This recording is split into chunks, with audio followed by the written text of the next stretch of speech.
the core belief of LeaderSpring is to lift everybody up, and that together we lead. This is the promise and responsibility of our democracy, and as such, this team is in solidarity with various Bay Area rising movements, Oakland Rising, San Francisco Rising Alliance, the Bay Area Rising. While the goals and strategies of these initiatives may vary, we know that every single one and others like them depend on strong, effective leadership. And I think that's what we all are trying to not just lift up, but represent and act on. Now I have the pleasure of introducing our terrific panelists for today. In the spirit of our theme, Leadership Rising, they have volunteered to share their personal leadership stories, how they have risen, how at times they have faltered, and how ultimately, they have lifted themselves up and others up, and in the process, realized their own leadership potential. And that's what each of our journeys really represent. And leadership invites us to be in community around that goal and that vision. You're in for a real treat. Joshua Johnson is our moderator today. An intrepid KQED anchor and host, he boldly explores topics that others prefer to sweep under the rug. Ooh, that's great, right? He created and hosts a fantastic new national radio program called Truth Be Told, about handling racially charged situations. Joshua, we know you're going to get us to the heart of the matter. Thank you for being here today and leading this. Rachel Williams is the head of diversity and inclusion at Yelp. She is leading the charge to increase participation of Blacks and Latinos in Silicon Valley and in the larger technology industry. Rachel is a San Mateo native, a UC Berkeley graduate. We're thrilled, Rachel, that you will help us explore another dimension of today's topic, namely the necessary rising of leadership in the corporate world from our most disenfranchised communities. Luz Vega-Marquis.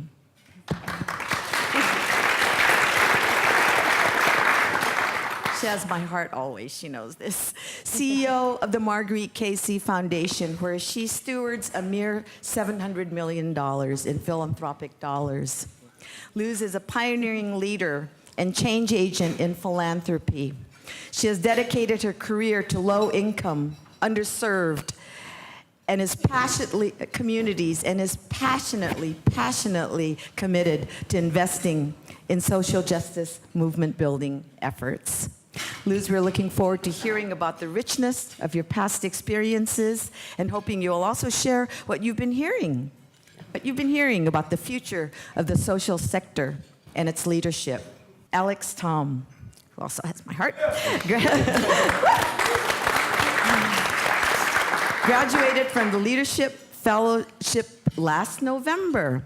He's the ED of San Francisco-based Chinese Progressive Association, which connects the struggles of all poor working class communities with the issues of the Chinese community. He's a champion of raising San Francisco minimum wage and the workers' rights movement, and actually co-founded San Francisco Rising Alliance, a citywide and multi-racial civic engagement vehicle fighting for justice for all of our communities. We'll hear from Alex about his efforts to seed change through transformational work of organizing young people and workers of all ages who struggle with some of the most pressing issues of our time: minimum wage, housing, and displacement. So wow, corporate leadership, philanthropic leadership, on-the-ground organizing to build leadership. We've got it covered. Take it away, Joshua. Thank you.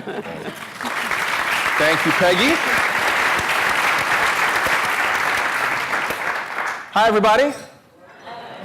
How's it going? Thank you for having us here. Hope you're enjoying lunch. I'm impressed with those of you who haven't touched your cake. I don't know why in a group of grown-ups they would give us salad and cake at the same time.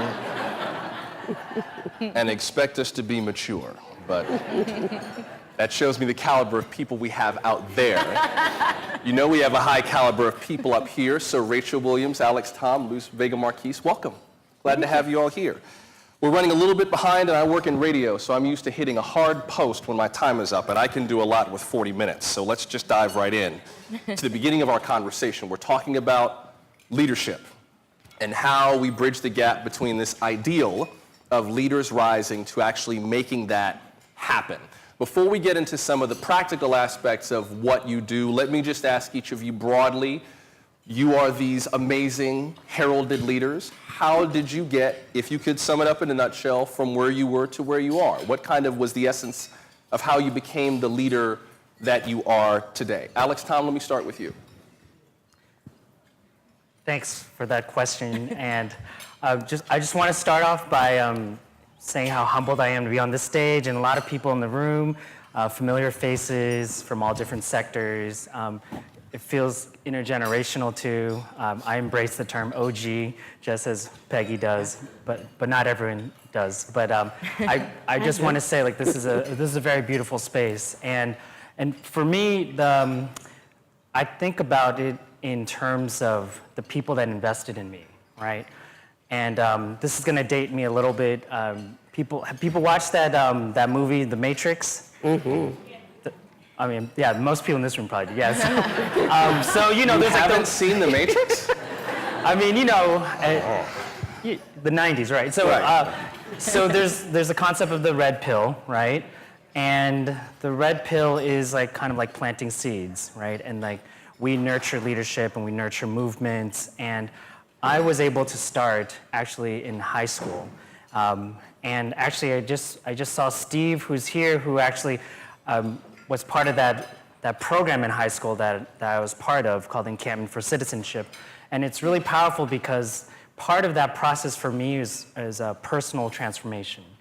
And starting at such a young age, at 13, 14 years old, being exposed to issues around classism, heterosexism, understanding what does it look to be, to do things for the community is really powerful. But it was like also part of a process, right?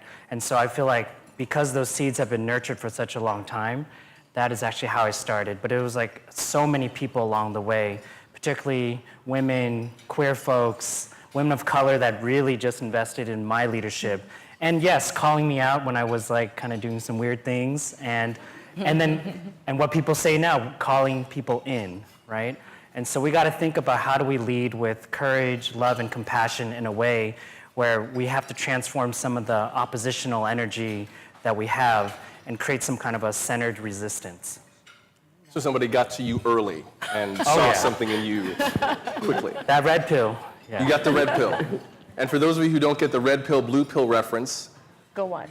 go watch the... Not right now. Great, like, no, don't do it now.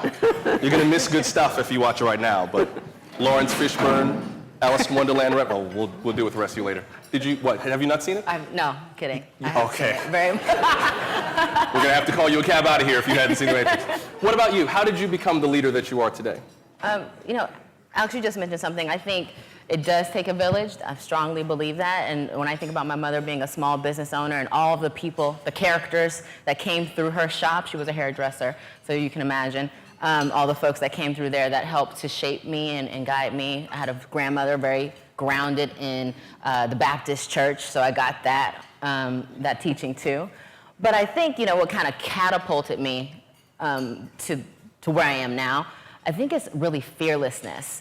The moment I started to not care what people thought about and just saying what I needed to say, just a quick story. So I'm now the head of diversity and inclusion at Yelp. I was there pre-IPO, so 2009 to 2011, right?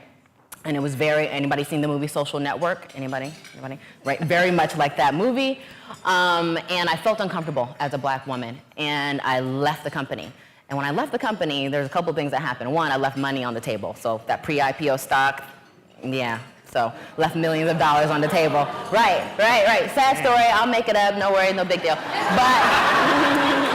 But, but that's one of the downfalls, right, of this conversation. I missed out on wealth creation for my family. So that's one thing. Two, on the exit, the COO asked me, like, whoa, what happened? Where'd you go? One, how is it that he noticed that I was gone? Because there were so few black women in that company. You do notice when one of the 5 leaves. So he gave me a call. We had a very quick conversation, but I was very honest. And in that moment, like, I just didn't care anymore. Like, I'm going to tell him exactly what's going on in this company, why I don't feel comfortable, what needs to happen. I just laid into him. I was like, wow, got off the phone. I burned that bridge up, like, poof, right? But then fast forward 3 years, he gives me a call. He says, hey, we got this letter from Jesse Jackson, and Jesse wants us to produce our, ethnic diversity numbers, and I remember this being something you were passionate about.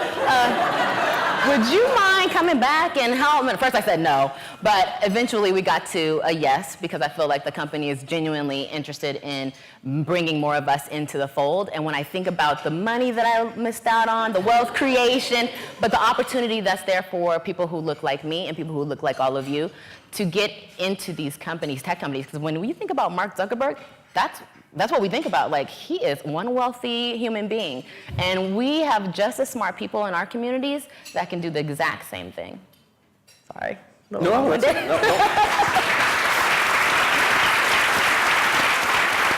You don't even need to be sorry about leaving money on the table. Yeah. We lament for you, but we feel you. And Right. It sounds like you did something that a lot of people, honestly, myself included, have been warned against doing, which is looking your boss in the face and saying, let me tell you something about yourself that you don't know. But that paid off for you. Thank God, yeah. Right. And I have to push back a little bit on this idea of fearlessness. I was always taught that it's tough to be fearless. You can be courageous and feel the fear, but do it anyway. Yeah. There must have been a moment where you in exchange felt a turning point, that either this was going to take you straight up or straight down and you didn't know which. Or did you really not feel anything but like, I got to tell you something? Yeah, no, it wasn't until I hung up the phone and was like, wow, I just told him everything. And then a couple years later, like, I got an email from him that was just like, hey, just checking in with you, seeing how you're doing. I was like, well, he must not be too mad if he's checking in on me. And so we maintained the relationship, but I think it was a turning point for him because, C-level executives, nobody's ever honest with them. Everybody's like, it's great, everything's good, everything's going wonderful. That was probably one of the first times he's ever had really honest feedback about what was going on inside of his company. So the courageous thing, I think everybody needs to do that at one point in your life. It's very freeing. I imagine so. And clearly it didn't burn the bridge. Didn't burn the bridge. He saved a little of the kindling Right. and used it to get back to you. Luz Vega-Marquis, how did you become the leader that you are today? Well, I have no clue, but I'm going to tell you that. But you're honest, and I like the honesty. No. So first of all, I'm also one of the OG, but I think most of it is the old guard, at least in this panel. But I come from Seattle, and you guys probably didn't even know that I came the farthest to be with you because I love San Francisco. That's where my heart is. I was here for until I went to Seattle 15 years ago to start this new foundation. And so when you're given the opportunity to create something from scratch, then I went for it. And I lucked out in the sense that when we told the board of directors we wanted to lead the foundation to, first of all, providing general support, long-term general support to organizing efforts in the United States. That doesn't happen. So I'm very pleased that we're still doing that 15 years later. But I think for me is where I get my kicks and why I love to do this work is because I want to be with my grandkids. My grandkids are here in town. I'm a grandmother, and I love being here with them, but also love being here with my colleagues, people I've known for a long time, because I grew up here in San Francisco. And where do I get my leadership skills? I think it comes from being an immigrant. Thank you. But it's true. I rooted from my community in Nicaragua when I was a pre-adolescent. And they put you here in San Francisco and you're trying to figure out, Who are these people? What language are they speaking? And you're trying to figure out how do you survive in that environment? How do you help your family survive? And so that, to me, created an opportunity for leadership from early on in my life. Because, you're always a translator. Your family is always putting you out there to say the things that they cannot say. So that was my story, like many of yours. That's my story, and I think that is a great place for leadership. That's why, when we talk about the DACA kids, how wonderful. Yes, they are wonderful, because they are leaders. They are leaders, and I think that's what really inspires me, and it really inspires me to continue to do the funding that Marguerite Casey Foundation does. I get the sense that, yeah. I get the sense that now the country is having a different conversation about the role of immigrants, not only because of the rhetoric that has come up with the presidential campaign, and even before that with DREAM Act and the last few years, but also, the musical Hamilton has raised this whole conversation about, everyone heard Hamilton? You haven't watched The Matrix, you haven't heard Hamilton. I'm just going to talk to you. We're going to let them do what they want to do. But it's kind of changed the conversation about people who come here with a purpose, or who come here under tension, and they have to perform. Yeah. And I wonder if part of that, being put in a situation, granted that you did not elect for yourself, but being in a situation where it was sink or swim, forced you to not only swim, but also fly in a lot of ways. Yeah. Yes, pretty much so. I was going to say, though, the special part of being in California or in the Bay Area, I just returned from Tennessee, Eastern Kentucky, Tennessee, and life is very different.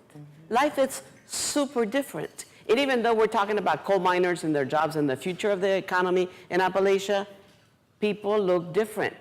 And it's like I felt uncomfortable being in that space because they're not people that look like me, or at least not where we were. And it went to the Highlander Center, as you know, a bastion of leadership training. But the other piece that we have to remember for philanthropy, and I'm sorry I'm talking so much, That's okay. but philanthropy, when we talk about diversity and issues that are important to our communities, changing philanthropy in terms of its composition and how it does its work is really hard. People who have set up foundations believe that it to be exclusively their money. They forget that a lot of that money is not taxed. And in it, I think there is an obligation to be responsible to different communities and not just who they want to do. And I think, but I think that is critical. That is critical in the way the foundations have used their resources and the way they fund.